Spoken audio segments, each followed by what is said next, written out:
What's up, guys? Andrew Cooper here. Coop's Fantasy Football Fiasco, the last one before the NFL playoffs. And I'll tell you what, all year long, we've been doing the FFPC contest. We've been sponsored by FFPC. So why not bring in FFPC's very own Eric Balkman, my boy here. Eric, how you doing, brother?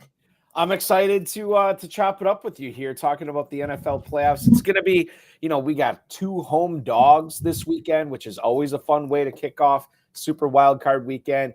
And, we have 2 on Saturday, 3 on Sunday, and 1 on Monday. There's people who don't like that format. I kind of enjoy it. The fact that we get NFL football, playoff football, on 3 consecutive days. Yeah, you know who the people that don't like it? It's the DFS guys. Right. The DFS guys, they don't like it because they don't like playing. I've noticed the DFS guys hate playing the elongated slates. Like they hate the Thursday to Monday slate. They want like one main slate, one and done. So they don't like this whole 2 games one day, another day. Us though, we don't care because the FFPC, the weekly and of course the big one, the playoff challenge. You use all the teams, you use all the games. And today, for those that don't know, we are giving away a $200 FFPC entry to the playoff challenge. It's exclusive to Fantasy Alarm members. So if you're a Fantasy Alarm member, like I know Jack Sensen is, like I know Angelo is hanging out in the chat, like I definitely know Ann Dunn is and has been for a long time, go to fantasyalarm.com/FFPC, and literally all you do is put in your username.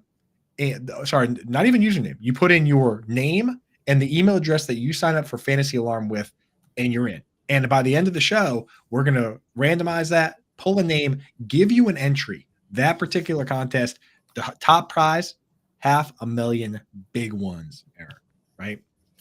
It's gotten bigger every single year. I said last week, I was talking to Howard Bender actually, and I said, we still haven't had week 18 yet, and we have more than 10% of each of these contests filled, which is not normal. I just checked it today. We are just now, actually.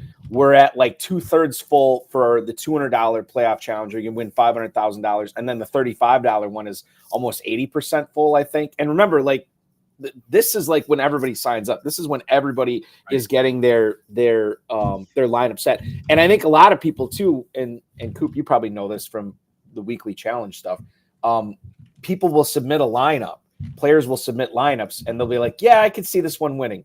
But just in case it doesn't, I'm going to do another one or another, and then it's like it kind of snowballs a little bit. And then I was talking to the guys who won last year, Judd Rosengart and Phil Orban, who won the $500,000 last year.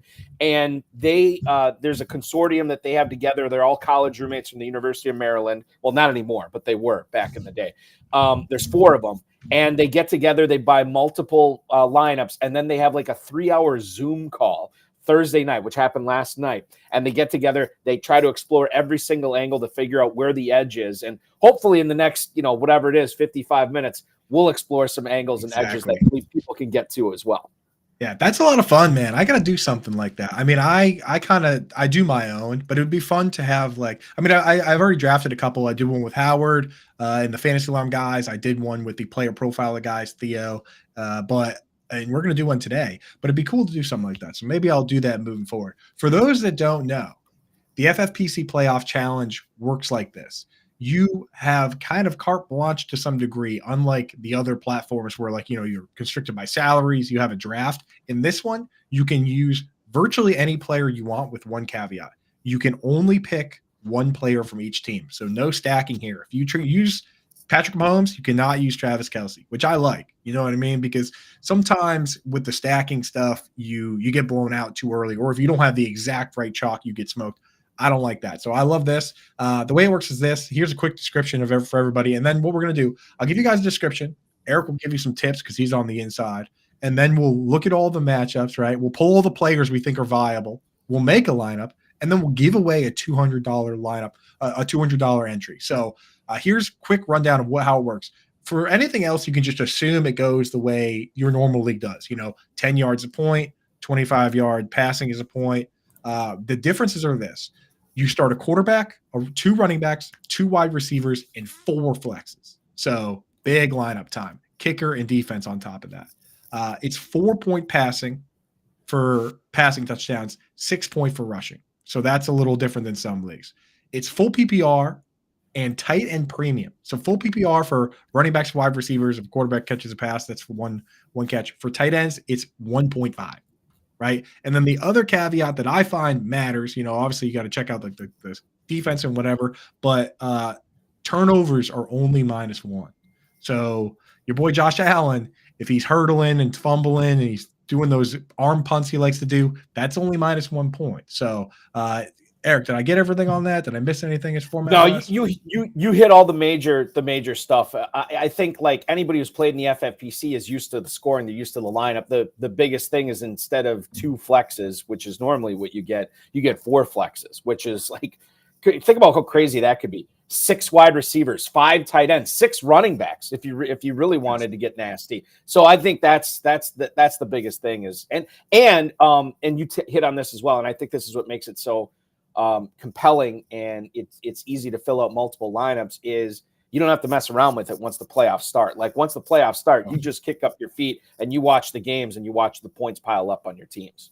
I'll tell you what, those one and done leagues, man, you got to be on top of it because, you set your lineup week 1. So many of these, and honestly, so many of the one and dones, people will just stop doing it after 1 week, right? Which I think is a mistake. And I'll tell you what, last year, going through the data, there are people that reserve spots, believe it or not, people that reserve spots in this $300 or $200, and they don't even set a lineup. I noticed a bunch of those at the bottom of the scoring. We always like that, and we'll do that too. Like when it gets close to kickoff for that Saturday game, we'll run a report to see who hasn't filled out a lineup, and we'll do our best to email as many of those people as possible. Like, hey, you bought the team, put the lineup in, and it happens, Yeah, so that's our first tip, our first insider tip. Fill out your lineup. If you have bought a team, fill out your lineup. You already kind of alluded to one tip earlier, which is that these do fill up. They will fill up, and they fill up today and tomorrow. Is you look at it and you're like, oh yeah, I'll get in at some point. No. Because the people that come in, like me today, I bought 10 teams today, right? So there's going to be people coming in and saying, you know what, I'm getting in and I'm locking it down, and those spots go real quick. So be very careful with that. Other tips that we have, as far as positions go, quarterback's really important, right, Eric? Well, and forgive me if you didn't mention this or if you already mentioned this. Super Bowl, you get double points. I didn't mention that. That's okay. A huge caveat. So here's the thing. Like, and this will be tip number 1, and maybe this is obvious, maybe it's not. When you are submitting a lineup for this FFPC Playoff Challenge, the best thing you can do for yourself is to fill out your playoff bracket. Fill out the bracket of how you think the games are going to go, or at least how the games are going to go for this specific lineup, and then build your lineup after that, because it is so crucial to have 2 players left for that final game of the season. It can be done with only 1 player in the Super Bowl. I don't know if it's ever been done, but so maybe it can't be done. I don't know. I was looking at it last year, Eric, and not only is it very difficult to do it, but if you go and look at last year, the top, I was scrolling through, and I think I got through in the $200 contest, which is even, the $300 one is even bigger. I got through about 200 teams that had both Kelsey and Jalen Hurts, and no one that had any, even just different players on those teams finished in the top 200. Like if you had Mahomes and AJ Brown, then nobody finished inside the top 1,000. So it's not only that you need the Super Bowl teams, but you probably need the right ones. Again, that was last year. Last year it was a little different than past years because Jalen Hurts did so well in the Super Bowl that it really skewed it in favor of that. Whereas, a couple of years ago, Josh Allen, for instance, was the number 1 quarterback. He not only didn't even make it to the Super Bowl, he didn't even make it to the AFC Championship, right? He scored 9 touchdowns first 2 weeks. So it's not the end of the world, but having superstars in the Super Bowl is going to be humongous for you. I remember back in the Seahawks Broncos Super Bowl, and there was a gentleman, the guy who ended up winning it.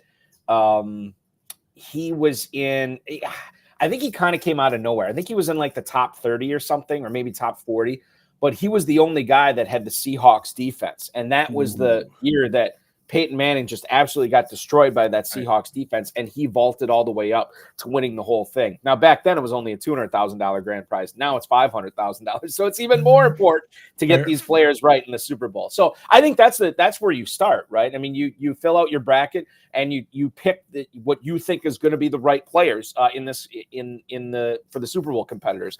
For Baltimore, is it Lamar Jackson? Is it somebody else? Does somebody else have a big game in the Super Bowl? If Baltimore even gets there, you can make the same case with San Francisco or Dallas or Buffalo or anything like that. But that's probably the, I don't know if it's the biggest piece of the puzzle, but it's certainly one of the first pieces of the puzzle you want to put down. Exactly. And you don't have to pick it exactly right as long as you have mega stars on the teams you think go deep. That's the way I'm playing it this year. Is I'm going pretty chalky with the teams that I think could go, right? So I mean, you look at the odds and there's 4 teams that are under 1,000 odds with Vegas. There's, the Ravens, there's the 49ers, there's the Cowboys, and then there's the Bills, right? So it's like you can, for instance, 2 years ago, the Josh Allen team that won, Cooper Kupp went crazy in the Super Bowl. You didn't have to have Matthew Stafford. You didn't have to have Joe Burrow in the Super Bowl if you had guys like Chase and Kupp. So that's the way I'm playing it. Now, the other caveat to that I want to mention before we start getting into these games is, let's say you're going to make one lineup and your quarterback is going to be Josh Allen. Well, you need Josh Allen to go deep. At other positions, you can have singular great games from your flexes and they can lose. So if you have an RB that goes off, or if you have a guy like TJ Hawkinson last year that had 10 catches for 129, which in tight end premium is 15 catches for 129, that's fine. But if you have Josh Allen, you need him to win at least one game. So if so facto, you don't want to load up on Steelers. You don't want to have a important Steeler. You might not want to have Steelers at all, or you want to go with Steelers kickers or defense, because those players are going to get eliminated. Or because if Josh Allen loses, then you lose, right? Yeah, and I think that's the thing you have to understand is if you go out on a limb with a certain player, you want to make sure that the rest of your bracket of players is matching up. So if you think the Bills are going far, and maybe you think the Ravens get upset, and I'll bring this up again, the guys who won it last year, we talked about potentially what do you do with the Ravens, and they said like, look, if the Ravens end up bowing out in the first round, Justin Tucker is actually a really good play, because that probably means the Ravens are losing. Lamar Jackson probably had a bad game. Zay Flowers probably had a bad game. And Tucker might be the guy there. So I think, like, as crazy as that sounds, to take the kicker from the number 1 seed or the team that has the best shot of getting to the Super Bowl, that sounds nuts, but we're living in a new world right now, and a new NFL, and certainly, and this guy is one of the best kickers of all time. He's not some schlub, so I think that there's something to be said for that. But not to mention if the games go, if the favorites win this week, if all the favorites win this weekend, the Ravens are playing a divisional matchup against the Browns. Like that's not a cakewalk. So something to keep in mind for sure. Absolutely. Yeah. So, all right, let's start getting into these. What we're going to do here is we're going to go through each matchup, talk about it a little bit. Again, we already got people mentioned in the chat, Bills, Steelers, snow. It's going to be cold for the, very cold. In fact, historically cold, they're saying, for the Chiefs and Dolphins game. So we'll talk about all that. What we're going to do is Eric's going to go through and mention some players he likes. I'm going to make a list, and then we'll pull up an actual FFPC lineup, and I'll say, hey, you know what? Now it's time to decide. You mentioned this guy and this guy from the Browns. Who do we like? This guy and this guy. So, hey, let's get in the first one. First game on the slate, 4:30 p.m. Saturday. So tomorrow, baby. Browns at Texans, 2.5-point spread, 44.5 over under. On the Browns side, if we're making just one lineup, we're not going Flacco, right?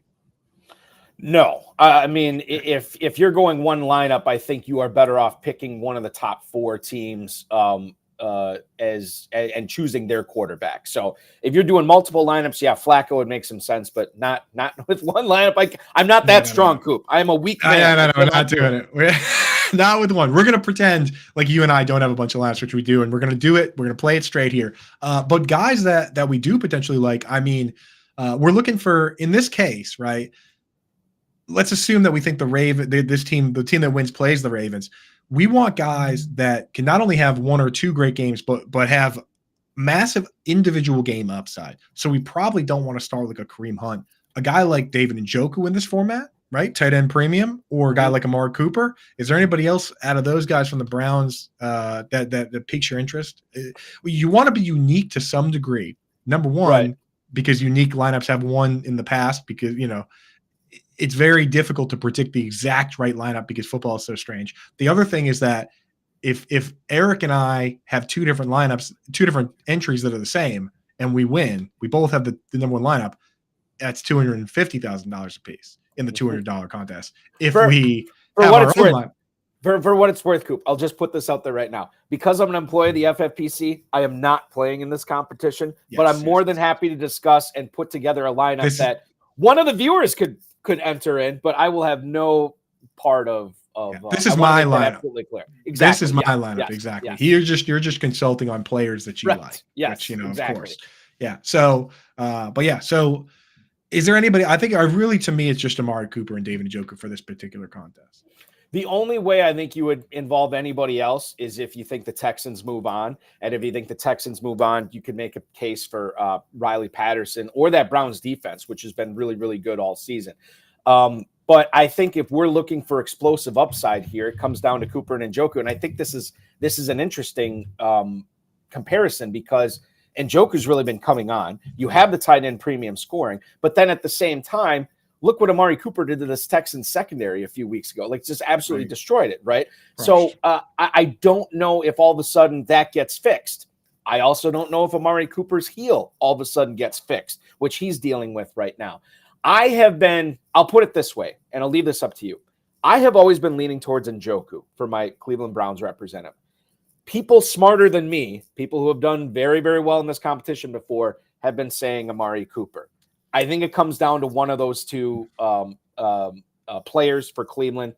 My gut says Njoku, but my brain would tell you Amari Cooper. This is one of the toughest years for this contest. I've been doing it for years, and to be honest, because the problem is the way some of these teams operate is different than years past. Where like you look at the 49ers and Dolphins, they are consolidated because they have a fullback, right? But that means there are multiple stars. Like in some years, each team has one star and it was easy. Like last year, for instance, I went through my lineups and I just plugged in Jamar Chase and then I plugged in Justin Jefferson, right? It felt easy in that sense, but this year, not so much.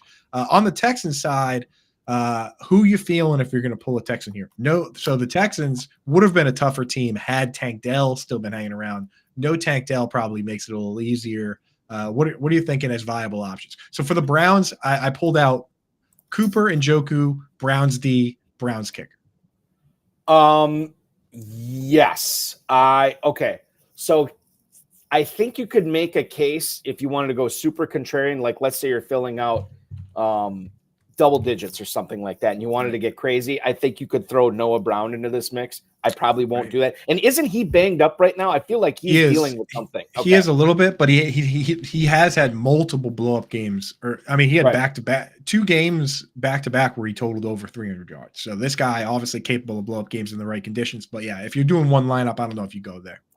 I like Fairbairn here. I think that he would make some sense. I could see a lot of Texans drives getting stonewalled when you get closer to the 20, and Fairbairn could have a big game. When we apply the same logic that we were talking with Cleveland, explosive players having big games, I mean, who does that sound like to you? Does that sound like Nico Collins, or does that sound like Devin Singletary? Right, to me, so I know Singletary he's taken over the backfield and he's catching passes, which is great, which is what we love. But I mean, like, let's just say we think the Browns win this game.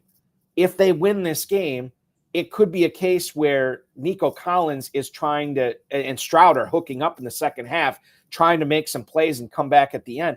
And Nico Collins, I mean, even in the victories this season, 8 for 120 and 2 touchdowns. You know, like he has been such a find for fantasy players this year. If we apply the logic of explosive players here, that's what we want in our lineup. To me, Nico Collins is a lot more exciting with a much higher ceiling than Devin Singletary. Bingo. And honestly, and just real quick, if the Texans are one and done, like then that's all that matters, right? That you pick the right Texan. And Collins, to me, would for sure it wouldn't be Stroud, would not be the right player here if they're one and done. Right. Collins could be that guy.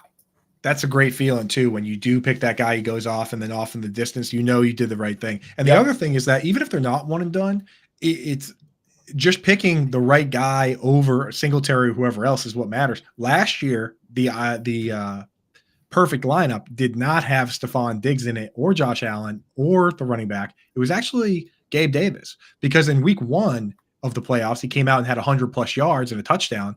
And then week 2, nobody did anything. So technically he scored more points than anybody else and was a slight edge. So, you know, I don't mind Nico Collins there. Dalton Schultz, I know I'm a big tight end guy, but it's just the Browns are one of the toughest matchups for tight ends. I'm not going to go Schultz with a single lineup, but I did mix him into one lineup out of 10. So he's a 10%er for me.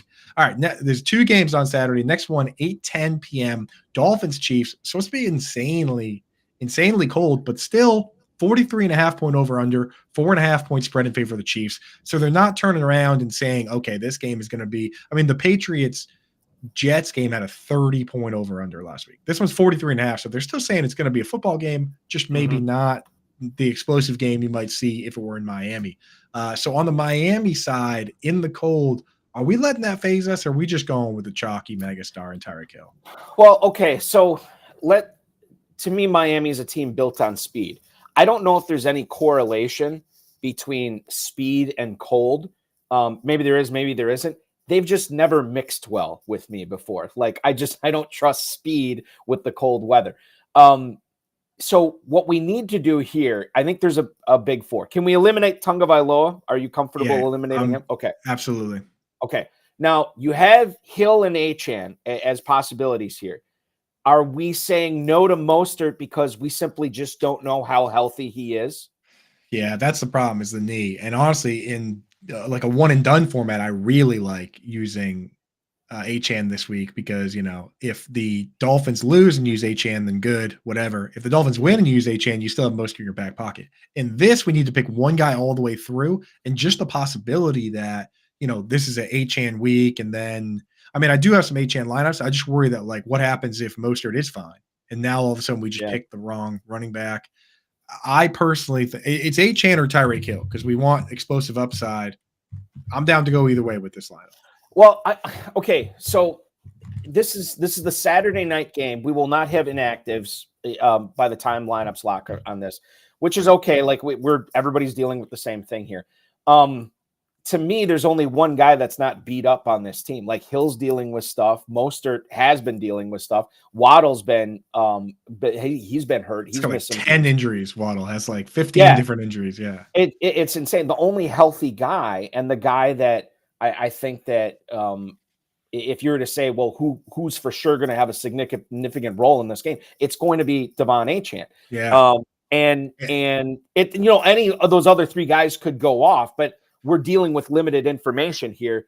I want to get, this is twofold here. Number one, I want to get somebody who I know will be involved in trying to not only move the ball down the field, but score the ball when you get closer to the goal line. And 2, I always think running back is kind of a tricky position to fill in any time in this contest. So anytime you can fulfill it with a good candidate, you take advantage of that. And I think Achane would probably be my pick here for the Dolphins. I love it. I love it. All right. So on the KC side, Justin in the chat saying go Pacheco and Achane. So we're in on Achane.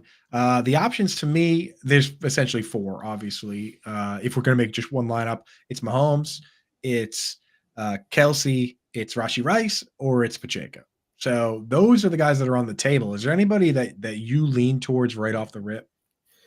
Well, Kelsey and Mahomes have been, it always used to be Kelsey or Mahomes, right? In this contest every single year. Who's your chief going to be? Is it going to be Mahomes or is it going to be Kelsey? And now entering the fray is a guy that Mahomes has been much more successful throwing the ball to over the last month of the season plus in Rashee Rice, more so than Travis Kelsey. So I think Rice is very interesting to me here. Pacheco I like because of the weather, because of how the Chiefs have been winning this year. It's not been with Mahomes' arm. It's been running the ball and it's been defense. And I think Pacheco is interesting. And now the other thing that Justin points out here, as far as running backs go, Pacheco and Achane, and a lot of people would say, well, you can't do that. They're playing each other in the first round. You don't want to have 2 running. Well, 4 flexes, I think you can afford to get away with Right. having 2 running backs playing each other in the first round. The other thing, too, that's so important with this Chiefs-Dolphins game, would not surprise me at all if the winner of this game ends up playing in the AFC Championship game or potentially the Super Bowl, too. So that's Right. not the worst idea in the world to have a guy like Pacheco or a guy like HM. Now, getting back to this, I don't know if I want to do Mahomes just because it's not Patrick Mahomes, capital letters. It's not the format for him either, Right. right? Like this format skews away from guy that, doesn't get a bunch of rushing touchdowns, is conservative enough with the football. Like for him to win, he would need to do what Tom Brady did, which is play all 4 games, including the Super Bowl, throw 2 or more touchdowns in every game. And he also mixed in a rushing touchdown with a QB sneak. So like Brady had to come out and score 11 touchdowns as a non-mobile quarterback in this format. And it's just, you to pick Mahomes, you have to say that I think the Chiefs go to the Super Bowl.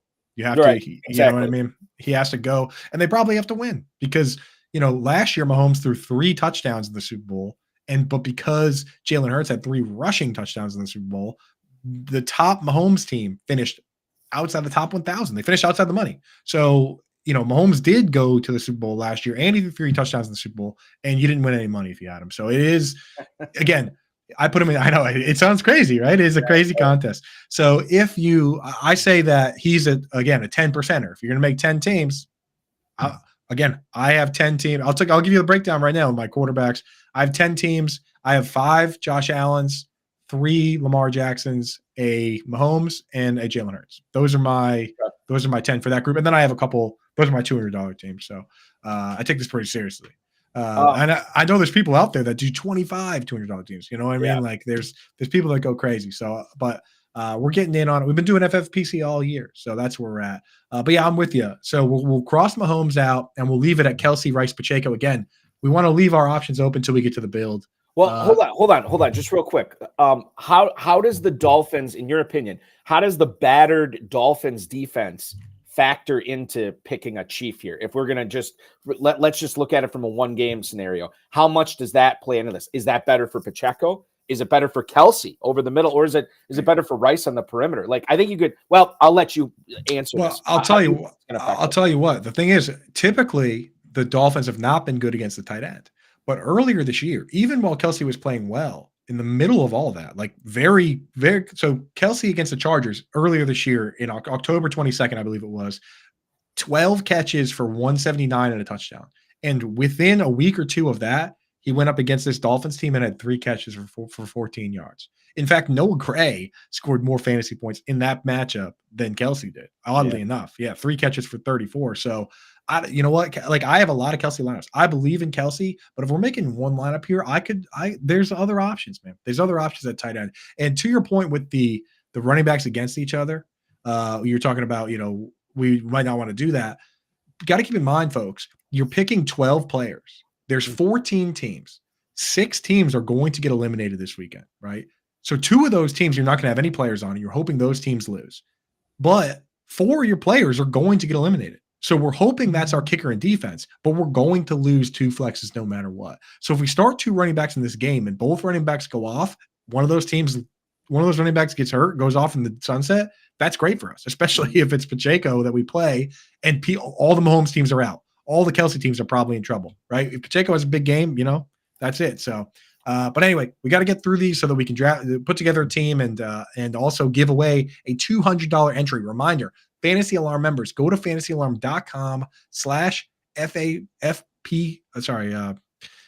FFPC and put in your name and the email address you use for your Fantasy Alarm membership, and you get a free entry to get a $200 buy-in. We're going to give it away at the end of the show.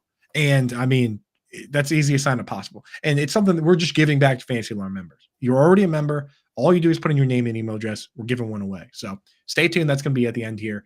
Next matchup here on the list, we have the Steelers and Bills. This one has the lowest over-under of the week, 34.5, and the Bills are favored by 9.5 or 10, depending where you look. I know it says 4.5 on the screen there. That's not what I'm saying, but that's if you tease it down.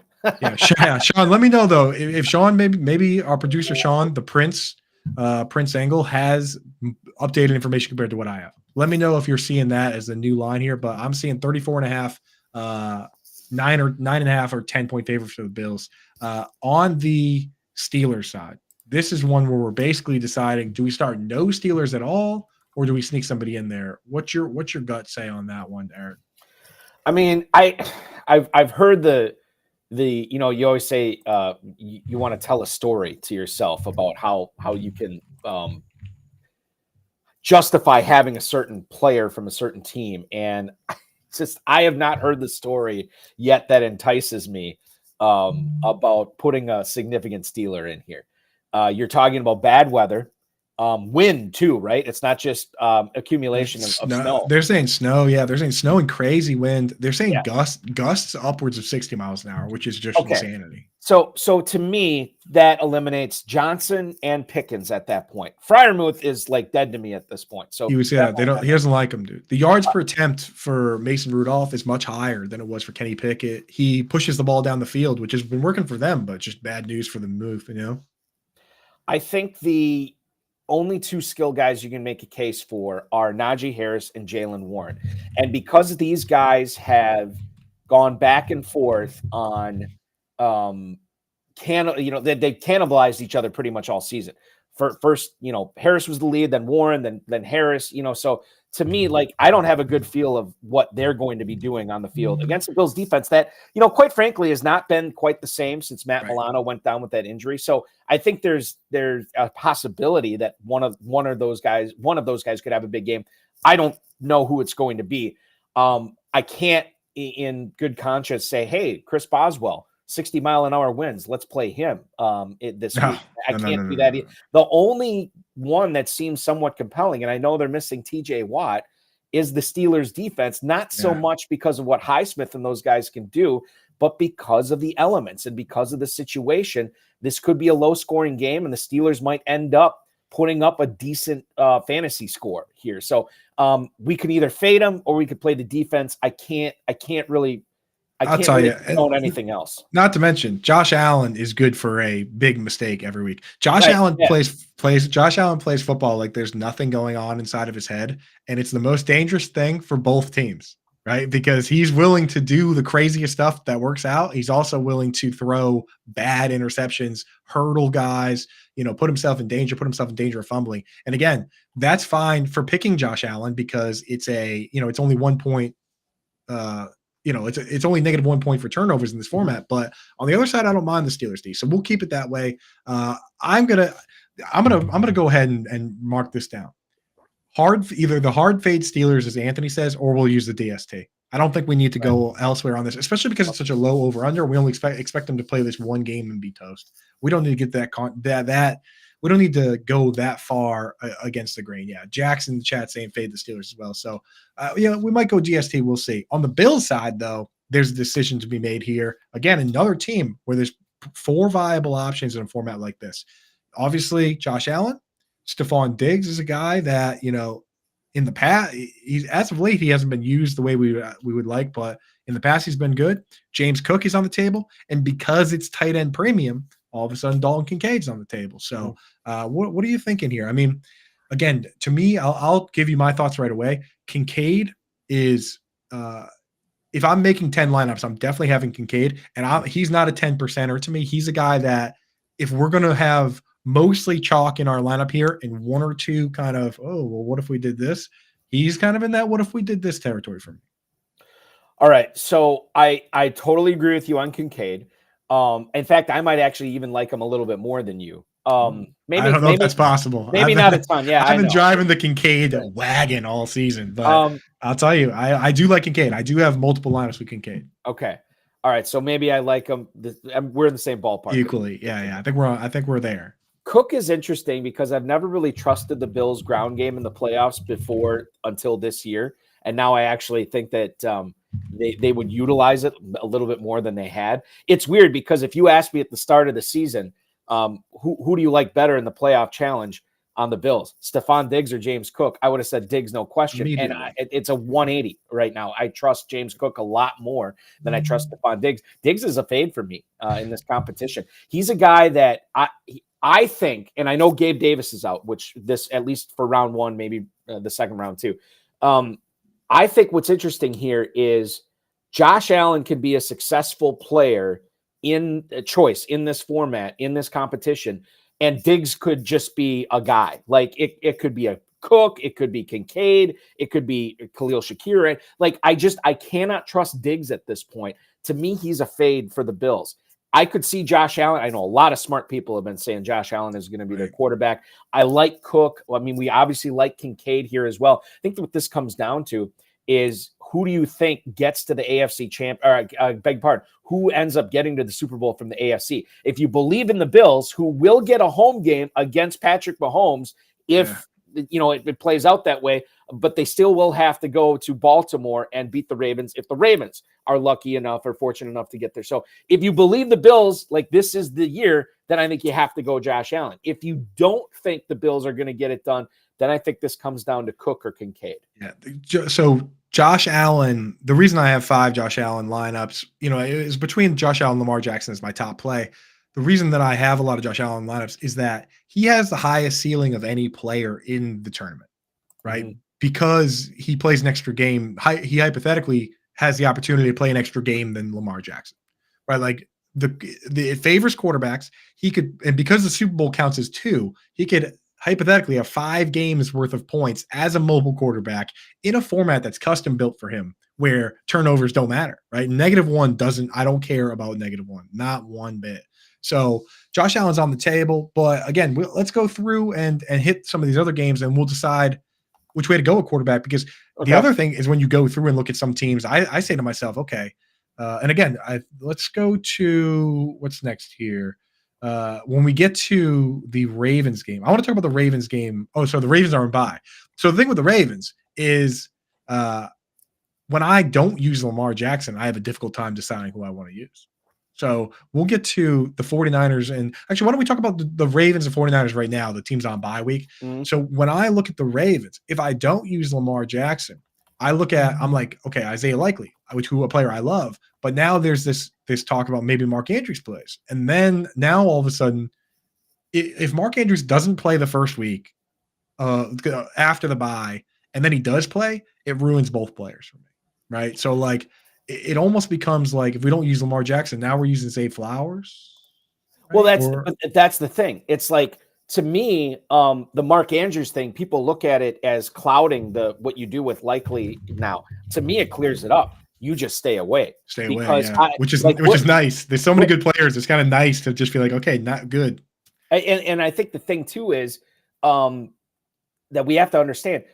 The Ravens don't play this week. This is an extra week for Andrews to get healthy too. Like the reports that we could get on Mark Andrews and how close he is could be glowing at this point next week. And at this point next week, our lineups have already locked since Saturday. So to me, you stay away from this.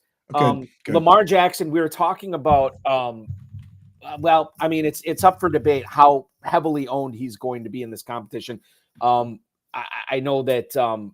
I'd bet on him being the top owned at least. I think it's to be him or Josh Allen. I think one of those two guys will probably be the top quarterback owned. The problem is, it's like if you don't take Jackson as your Raven, the only other option to me is Zay Flowers. I'm not going to do Bateman. I'm not going to do Beckham. I'm staying away from the backfield. No Dalvin Cook or any of that nonsense. Like I can't do that. And the tight end situation is cloudy enough for me to just stay away. So to me, it's weird. Number 1 seed, you look at the number 1 seed in the NFC, there's like 18,000 options you could go with there. But with the number 1 seed in the AFC, to me now it comes down to either Jackson or Flowers. That's it. Let's make this Lamar Jackson team and make our lives easy. Okay. Right? Let's make it easy on ourselves. All right. So we're going to lock that in. On the 49ers side, this is the one that's the hardest one, right? Because now luckily we're taking Purdy off the table for ourselves, but we still have CMC, Deebo Samuel, Brandon Ayuk, George Kittle in a tight end premium format. I mean, I would not be shocked if either of those 4 guys was a top scoring position player for the team. So you know what? For the sake of time, because we got to get through this, I'm just going to mark, because the beautiful thing is because they use Kyle Juszczyk, there's no other option. We're not going to use the kicker or defense on this particular team probably, right? So I'm just going to mark those 4 down for the 49ers for us. And then when we get to the lineup making, will handle that in the flex, right? Mm-hmm. We'll sit there and say, okay. Or I mean, again, depending on what we use for running backs, we could, it could sort itself out. We'll have to see. Next matchup here. Now we're into Sunday at 4:30. This is going to be the Packers at Cowboys game. This one has an over-under of 50.5, but Cowboys touchdown favorites. So the implied point totals for the Cowboys going to be the highest of the week. So we're gonna have to have a Cowboy in there, and we're probably gonna have to have one we like a lot. And then on the Packers side, we can kind of do whatever we want. We could have one, we could not have one, we could kicker or defense. But on the Cowboys, I mean, we're not gonna use Dak because we're gonna use Lamar, which is nice. So what are you thinking over there? What are you thinking, man? All right, what do you want to do? Packers or Cowboys first here? Let's do Cowboys first. More fun. Cowboys first. All right. So now you want to talk about most owned player in the competition. To me, CeeDee Lamb is going to be right up there. I know it's tight end premium. Ferguson is going to be a tough guy to trust. Pollard, I know, is finally getting his sea legs back under him, or land legs, I guess, whatever it is, under him after that injury. I mean, he said this like a couple weeks ago that he's just now feeling better. So I think, and you can run on the Packers. Despite what they've done the last 3 weeks, you can run on the Packers. So Pollard is interesting to me. Prescott, we're going to eliminate because we already have Lamar Jackson on this squad. I said this last night. I was talking with Alex Court from Draft Sharks. I said, I feel like I'll use this analogy. Did you ever see the movie? What was the Blake Lively shark movie, right? Where she's stuck out on one of those buoys or whatever, and the shark is like hunting her, and she does not want to leave that buoy, right? But she knows she has to at some point. But in her head, she knows that it is suicide to leave that buoy. CeeDee Lamb is that buoy for me. He's right the now. buoy. Yeah, I don't want to. You are going to have to do everything in your power to pull me off that buoy here and make a case for another Cowboy other than Lamb. I know it could be silly because he's going to be so owned in this competition. But what do we say at the top of the show? Like, some chalk is always required to win this competition. 100%, dude. The team that won the 200 last year was virtually chalk down the board. Yeah. Besides the most unique plays were Miami defense, which I think they just kind of plugged in because they were out of other teams, and Christian Kirk, which, I mean, Christian Kirk was arguably the best Jaguar option. But like, when you look at the rest of his team, it was legit. Austin Eckler, who was the RB1, CMC, Saquon Barkley, Chase, Justin Jefferson, Travis Kelce. You know what I mean? It was chalk down the board. So I think you're right. I think it makes our lives easy to go Lamb, and we're different. We'll probably differentiate just enough elsewhere. So I like Lamb there. And then on the Packers side, I mean, there are definitely players capable of a singular big game, which is what we want, right? So here's the thing, and this is how I know I'm a Packers fan, because I'm like a half hour from the stadium, like a Packers fan all my life. When I was preparing for other shows this week and putting out all the possibilities, I had like literally everyone listed. The only players I didn't list were Jordan Love and the defense. Like, I have no interest in either one of them. But like everybody else, like Jones and Reed and Watson and Wicks and Kraft and Musgrave, like now, and Dobbs too. Now, what I think. Okay, so let's frame it like this. I think we can eliminate Watson, number one, because we don't know how healthy he is. Number two, I don't think he's playing against the Cowboys, and you can't afford to take a zero. Dobbs is another guy. He's practicing, but he is not like that Nico Collins, Amari Cooper, like Christian Watson. You could even make the case like game-changing player here, or like last year's Christian Kirk. So I think he's solid, but he's not what we're looking for here. Wicks, I think, is just looks to him, but he looks to him in the end zone, and he's very inconsistent. He's very good, but he's very inconsistent as far as how often he gets targets. Because Musgrave came back in Week 18, let's apply the Baltimore Ravens theorem to the Packers tight ends and eliminate Kraft and Musgrave because we just don't know what's there. So it comes down to Jones, Reed. I'm not playing the defense. I can't play the kicker. I've seen too many bad things from both those positions on the Packers this year. So it's Jones or Reed or a fade for me. I think you can make the case for a fade. I think the Cowboys win this game, and quite frankly, I think they win it by double digits. So to me, if we want to fade the Packers, I'm good with that. Otherwise, if we're not fading the Packers, Aaron Jones has been an absolute Cowboys killer in his career. So if it's not a fade, it's got to be Aaron Jones. Yeah, Chris Sellers and Britt Flynn, both Cowboys fans, both Fantasy Alarm family, were saying the same thing earlier this week, that the Cowboys fans know Aaron Jones kills them. The Packers fans know it. So yeah, he's definitely on the he's on the radar. So yeah, I put down Reed and Jones there just for explosiveness. So we'll see what we got there. Let's rapid fire through these next ones so we can make this team and give away that. We have the betting show coming up right after this. So Rams Lions. On the Rams side, you can go Puka, Kupp, Kyren, right? I mean, that's the deal. So I mean, we don't really need to get too much into that unless when we get to it, we'll decide if we want to be different or not. But Puka, Kupp, Kyren, and then on the Lions side, because of the Laporta issues, it's basically Amon-Ra St. Brown or one of the running backs to try and get a little different. But I don't know. I might apply the CeeDee Lamb theorem to Amon-Ra St. Brown here and just say, you know what? Because there's a split backfield, because there's the knee with Laporta, let's just make our lives easy, right? With Amon-Ra. Cannot do Laporta and Gibson, Montgomery. Who knows? Could be one of those guys, but he won't be on our roster. It's Amon-Ra St. Brown. Win or lose, like whatever the Lions are doing, St. Brown is going to have a big game. So yeah, for sure. Yeah, so that's the thing with Gibbs and Monty. I put them in that the 10% rule for me. If I have 10 teams, I have a Gibbs. I think I have 2 Gibbs teams and 1 Monty team. Just to have them in there. Then we got the Monday night game. Eagles, Buccaneers, +3 in favor of the Eagles, and over-under is 43.5. Very strange going-ons with the Eagles, right? Jalen Hurts, A.J. Brown and Devonta Smith both banged up. A.J. Brown did not practice yesterday. Dallas Goedert kind of boring. DeAndre Swift has not been catching passes. This is full PPR.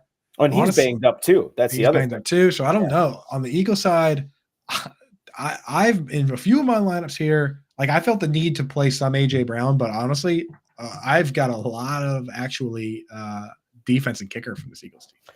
I could definitely see that. The Eagles seem to be a team that is, not the opposite of peaking right now, whatever that is. Like they're hitting a low right now. They're in the valley. They're in the valley, and I can't trust either of the receivers. You're right. Goddard is kind of boring. I think you could throw him in as a potential play because he is getting targets. The kicker or defense thing is in play. I kind of actually like Tampa in this game. Right, me too. I think that's where we get different. Is say, okay, you know what? We just fade the Eagles and ride a buck. Yeah, here's the thing. Let's do this. Let's either do kicker, defense, or fade for Philly and stay away from everybody else. I love that. Okay, perfect. And then on the Bucs side, I mean, the chalk is Mike Evans, but Rachaad White's been good, and Chris Godwin, now that he's healthy, proves that he's capable of big games. I mean, to me, you play a Chris Godwin if you think the Bucs are going to lose, and you try and pull a sneaky, right? If you think that the Eagles win, then you would say, okay, you know what? All I need Chris Godwin to do is outscore Mike Evans and Rachaad White for one game, and then now I automatically finish ahead of everybody that started Mike Evans, right? But if you think the team wins, I would say over the course of 1, 2, 3 games, Mike Evans and Rachaad White are probably going to outscore Chris Godwin. Does that sound like decent game theory to you? It's I think the other thing we need to bring up, and when I was talking about this last night, Alex Kors said this to me. He's like, who represents the lowest floor of these 3 players? And I would say Evans is probably the highest ceiling. He's probably also the lowest floor. Like we've seen him have games like this where he just, puts up a 2 for 10 or something like that. Whereas Godwin and Rachaad White are so involved in the game plan. Again, maybe not to the degree of putting up explosive plays like Evans. But I think Godwin is kind of an interesting guy here, especially if the Bucs, again, win or lose, Godwin's going to be involved in the game plan. And the Eagles' rush defense, I know it's not what it was at the start of the season. It's still pretty good, isn't it, Coop? Right. Yeah, it is. So, and then I think Godwin might be the play here for Tampa. Interesting. All right. Well, I mean, that's the thing is a play like that is enough to put in perspective. Chalk does do well in these contests. Mm-hmm. Like you could win this contest playing literally just the chalk plays and then starting a Godwin. And then starting maybe a kicker that other people aren't starting. Like that, sometimes it works out like that. So let's get in. Why don't we get in and actually make the lineup here? I've been keeping tabs on all the players we've been talking about. So let's jump in. Again, if you want to get set up with this, two things right now. We're going to give away a $200 entry to a Fantasy Alarm member at the end of the show coming up very soon. And also, if you go and use promo code Coop, COOP, at my FFPC, they'll give you $25 when you deposit $35 or more, right? So what I would do is deposit $45. They'll give you 25. Now you have two $35 entries. Or if you want to get in the $200 one, deposit a little bit more. So go check that out now. Promo code Coop at my FFPC. And here's our lineup based on what we're going through here. So right off the bat, we said we're going to use Lamar Jackson. So makes it easy. Get him in there, right? And again, we got to go quick on this because we got to jump out by 2:00 because we have the betting show, the Fantasy Alarm betting show with Dan Servadidio and Howard Bender coming up right after this. So stay tuned on the channel. But yeah, Lamar Jackson, we're going in. And then after that, we've got we wanted to use Achane, right? So we'll put him right in. That's our Dolphin. Boom. And that's also a running back. We're not going to have a ton of running backs, so that's good to have. Here we go. So with the Browns, we want to have a Brown. It's Amari Cooper, David Njoku, Browns defense, or kicker. I kind of like Njoku, to be honest. Okay, if you let, I was going to say, like, look who's hosting the show. Let's go with Amari Cooper here. But if you actually, you know what? Let's go with the Cooper narrative. Okay, all right. Maybe we should go Amari Cooper and Cooper Kupp, the old Coop team. Oh, double Coop team. Do that. That's interesting. We could do it. It's very on brand. Let's see how that. Well, I'll tell you what. Do you want to put Cooper Kupp in there now? Let's put it in and see how it looks. Yeah. Now we're getting crazy. I love this. That'd be great though if we do the double Coop squad, dude. Right? Why not? There's no Bachmans out there. What the heck? No, there's none. No Eric's either, man. No. What's your middle name, Eric? Johnson. I don't know if we got any Johnson. Oh, we're not using Deontay Johnson. Yeah. Do we put Deontay Johnson in? No, that's not. Let's listen. Join me back on planet Earth. Imagine if the lineup ends up being that if we had just gone with our gut with our names. So yeah, okay. So we got those in there. Let's go to Amon-Ra St. Brown in there, right? Because we said we're going to use him. Yep. We said we kind of settled on Godwin, I felt like, right? Yeah, I think so too. Yeah, and we said CeeDee Lamb. Lamb, yeah. Let's get him in there. Yeah. So and we can, now that we have Cooper Kupp and Amari Cooper in there and Achane, honestly, we can go fairly chalky with the other spots. We need a running back in this lineup, and the running backs that we discussed that are available are we could use Pacheco because we don't have a Chief. Right. We could use James Cook because we don't have a Bill, or we could use Aaron Jones. Or super chalky, Christian McCaffrey. We got to use Christian McCaffrey. That's right. So we're going to get Christian McCaffrey in there. Christian McCaffrey. But now with the last spot, we're going to have to fade. We have to have a Buffalo Bill in there. So we got to go with a Bill right now with our last flex spot, which means we're going to have to go with Dalton Kincaid or James Cook. No, it's Kincaid. We're doing two Coopers. We're definitely going to have the tight end whisperer having an extra tight end on here. So it's Dalton Kincaid. Okay. And then do we go 2 tight end set with Travis Kelce? We can go Kincaid's in that spot, so we could go Pacheco. But no, let's do Pacheco. Pacheco. Let's put Pacheco in there. Let's get nuts here. I like this. All right, let's go, dude. No Travis Kelce. I mean, he's been kind of faded for the last, month or so. So it's not crazy. So that leaves us with kicker and defense. The options available, let's do defense first because that's most important, I feel. Okay. Houston Texans, Pittsburgh Steelers, which we discussed the benefits of. Green Bay Packers, that's kind of a tough one. Implied point total. Not the Packers, or the Eagles, which we also discussed. So, Houston, Pitt, or Eagles, all viable, man. I kind of lean towards the Texans or Steelers here. What do you think? Texans or Steelers? Let's go Steelers. Steelers? Okay. Yeah, because we're going Kincaid. We're going Kincaid, yeah. So you could have a good Kincaid game without a big blow-up game. Mm-hmm. All right, and then we need a kicker, which it's going to be Jake Elliott. It's going to be Kayemi Fairbairn, who's been very good, or Anders Carlson. And we said we're not doing Carlson. No, not Carlson.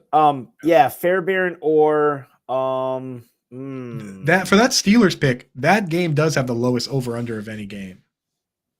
So Yeah, I like that. I like the Steelers defense here. So Fairbairn or Jake Elliott is what it comes down to. Yeah, I think I'm good. Okay? If you're going to ask me, I lean towards Fairbairn, but I could definitely be persuaded to Jake Elliott because I think about all those AJ Brown, DeAndre Swift. We didn't talk about him too. People could be going with Swift. People could be going with Brown or Smith or. I like Fairbairn.